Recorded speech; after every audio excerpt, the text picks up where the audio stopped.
రైతు రుణమాఫీ కావచ్చు, 1,00,000 రూపాయలు అన్నాడు, 4 విడతలు అన్నాడు, మిత్తి కడతాను అన్నాడు.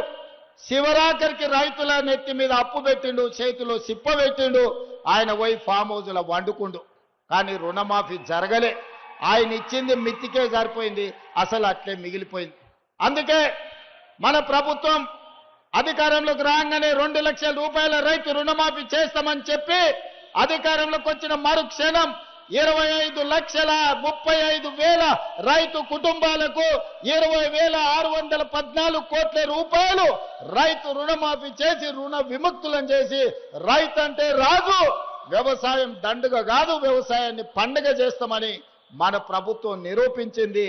అదే కాకుండా ఆనాడు చెప్పిండు కాంగ్రెస్ వస్తే కరెంటు ఉండదని, కాంగ్రెస్ వస్తే రైతు బంధు బంద్ అవుతుందని.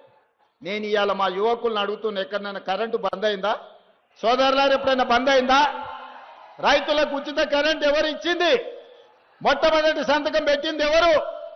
ఆనాడు 2004 డాక్టర్ వైఎస్ రాజశేఖర రెడ్డి, కోమటిరెడ్డి గారు, అదేవిధంగా ఉత్తమ్ కుమార్ రెడ్డి గారు ఎమ్మెల్యేలుగా ఉన్నప్పుడు ఎల్పీ స్టేడియంలో మొట్టమొదటి సంతకం డాక్టర్ వైఎస్ రాజశేఖర రెడ్డి ఉచిత కరెంటు మీద సంతకం పెట్టి 1,200 కోట్ల రూపాయలు రైతుల కరెంటు బిల్లులు మాఫీ చేసి వేలాది క్రిమినల్ కేసులు రైతుల మీద ఉంటే రద్దు చేసింది కాంగ్రెస్ పార్టీ.